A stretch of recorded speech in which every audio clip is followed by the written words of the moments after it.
Hello, my name is Penny and this is Penny's Art Emporium. And last video, which was number 110, I did this Dutch pour painting, which I really loved. I loved the way that it came out and I loved the colours. So I thought I'd do something a little bit similar but change the colours. So I used the DecoArt Sapphire for the split base last time, and I've just managed to get back in some of this DecoArt Aqua Marine, which is a really lovely kind of turquoisey metallic colour, and I thought that that would be really nice to do the split base with. The other colours would be very similar. I've got the deep sapphire with some Payne's grey added. I will still use some sapphire. And then I've got, instead of the blue topaz that I used last time, I've got this lovely frosted mint, which I think will complement this aquamarine really well, and it's a really nice shiny colour. And then for my tiny little accent colours, I'm going to use the same ones as I did before. This lovely fluorescent orange, the ruby red, the pink tourmaline and the 24 karat gold. So it will just be really interesting to see how the difference is between the two paintings with that slight variation of colour. And I use my white base, which will be my normal Dulux satin wood with Floetrol and water, with this Amsterdam titanium white as well. So I will get started and we'll see how this goes. I just thought I'd show you this little bit before I put my base down. I have put pins in the bottom of my canvas, which is 22 centimetres by 31 centimetres, this particular one. I have put my spirit level on to make sure that it isn't leaning to either side, so the paint can't just as it dries tilt one way. And I have done some drip tests, which isn't something I do very often. And the ones that needed a little bit more water adding, I added some to this orange and a little bit more to this sapphire. They're quite thick, these ones, this consistency, thicker than I normally use, but I think they'll be fine for this particular thing. And my white is much runnier because I want that to help the paint to flow quite a lot more. So I just thought I'd show you that. So I will put my base down because it isn't very interesting to watch, and I'll start putting the paints on again. So here we are, I have got my base on. It looks a bit greener in real life than it does in the video. And you can see I've just done that edge, so I'm going to just spin it back round this way, and I'm going to do what I did last time, in that I'm going to put the colours on the white. So this is the nice sapphire from DecoArt, which I love, and it was such a lovely colour in my last video that I really wanted to use it again. And then this one is the frosted mint, which is an artiste colour. And then this is the sapphire, deep sapphire, mixed with some Payne's grey. And I'm going to put this on this blue side, like I did last time, because I thought it made a really nice effect, just having that as a highlight really. And that is it for those blues. And then I've just got these kind of accent colours to put on as well. I will just fill in this little bit of white here between the two colours, which I did leave a little space between. I also tried to do my edges so that they were really neat and tidy before I put all my paints on as well. So I'm going to do what I did last time. just a couple of bits of orange, tiny bit of red. Might just put that in just those two areas. Oops. I'll put some gold on. I suppose I've got to be a bit careful with the gold that it doesn't go too concentrated. The other thing that I actually want to do is take this a little bit further up actually, because I did have to add some more paint last time. I might just add a bit of that dark in there.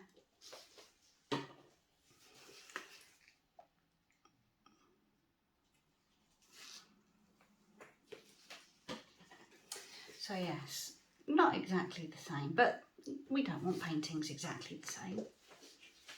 Just add a touch more of that. It did get lost before. And then my last colour is this pink tourmaline by DecoArt. It's kind of a magenta colour, but it is nice, and I think it complements all these colours quite well. Perhaps add just a little bit there. There, so that is all the colours.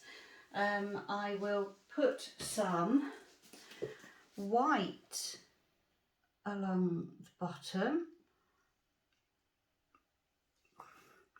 I will put some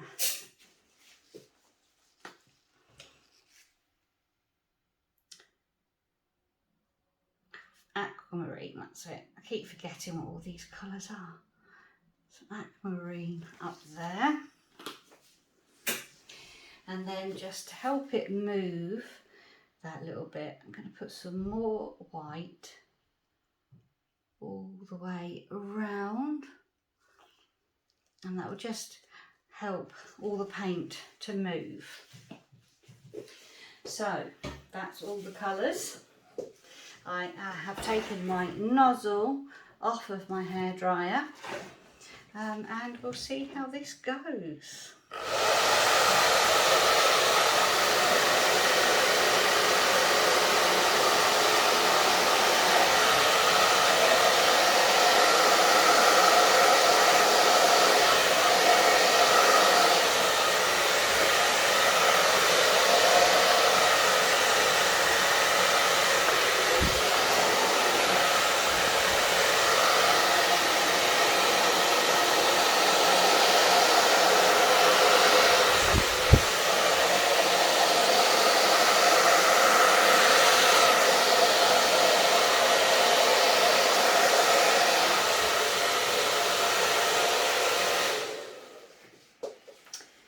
There, I'm going to let that settle before I do anything else. I'll spin it around and then you'll be able to see how that is going.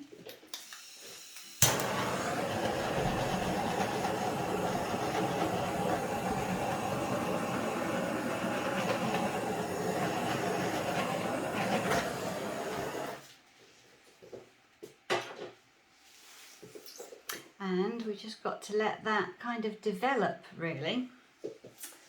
I might, with my straw, just get some of that white just to go down a little bit more.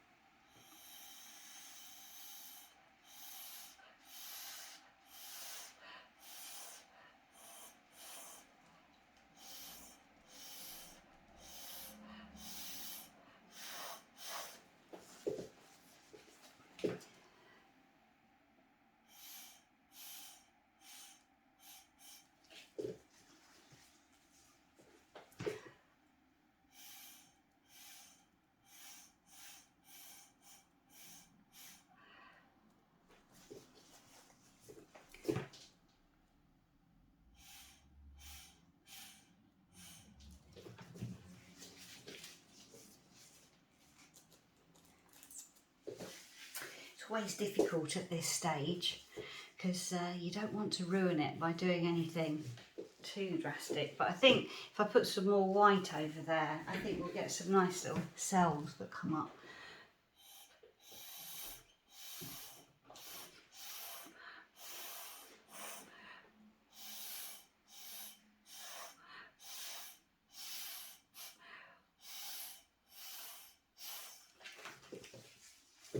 Yeah, I think that'll be nice and interesting.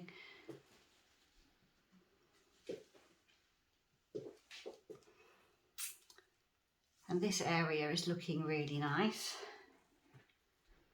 And I like these little bits of orange in there and this little area. I don't know that I want to do too much else to it, really.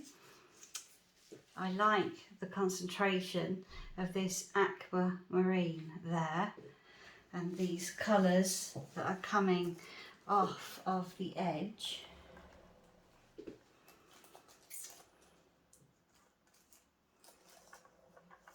And I don't really think that I need to do much to these edges because they do look nice as they are.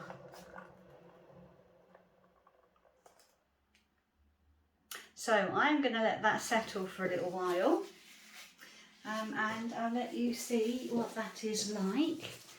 I just don't think I need really to do much with all these edges because I think they look nice as they are already. So we'll let this settle and we'll see what we think.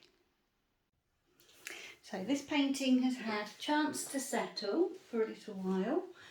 And I think I've decided that I am going to just break up some of these edges just to accent what's already there. Just so, I call this cabbagey when it's like this, and I think I just like to soften the edges a little bit. This is looking really nice, these white bits down here. And all this edge, I'm happy with all those lovely little cells and this lovely dark blue bit and the orange. But I think I'd like to just break up that edge just a little bit. I'm going to spin this round to my way. I can't do it from the other direction because the camera will be in the way.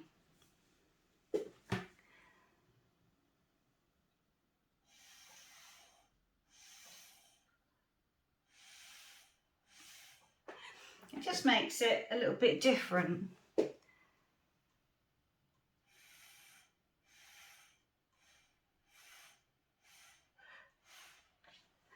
Just makes it a bit more dramatic, I think.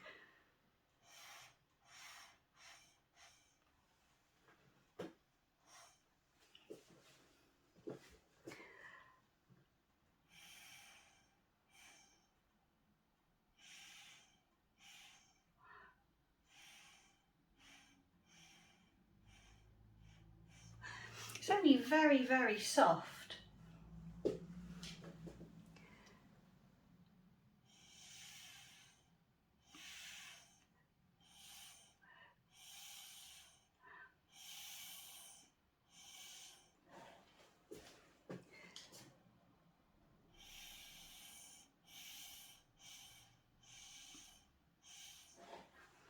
And it, you know, it just doesn't need very much, but it just makes it that little bit more dramatic. But I'm going to leave the bit in the centre.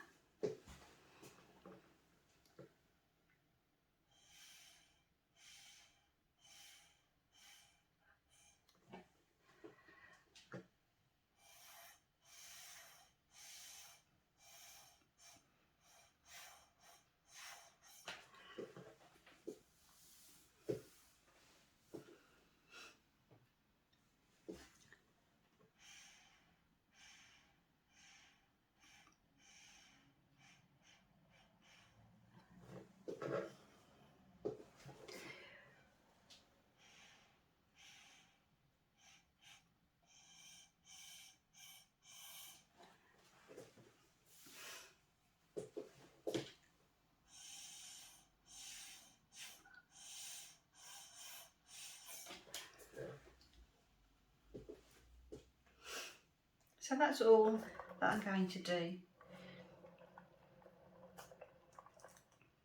So I will bring you down for a close-up.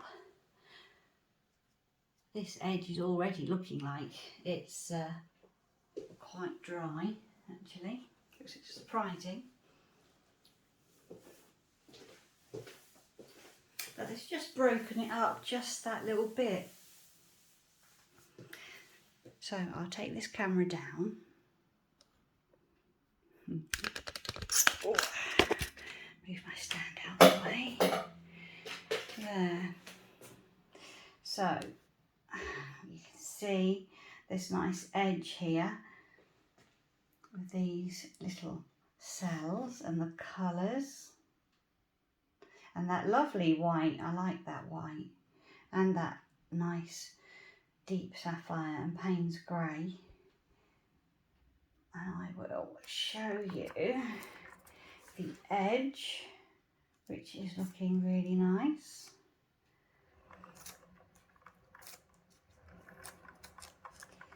And that edge. There, so I'm going to let that dry and I'll show you that in a few days and we can see what we think. So bye for now. So here is this painting. I've put it side by side with my one that I did before, so you can see the difference in the colours, and it's looking really nice. I particularly like, as always, those lovely metallic colours, and I like the brightness of those accent colours. I'm really pleased that I broke up the edges from my original Dutch pour. I just think that with the edges broken up, it gives it a much softer appearance. So I'm very happy with that. And of course, the edge is very nice. So just really interesting just to see the difference that the different colours make. So I hope you enjoyed watching, and I'll see you again next time. Bye bye.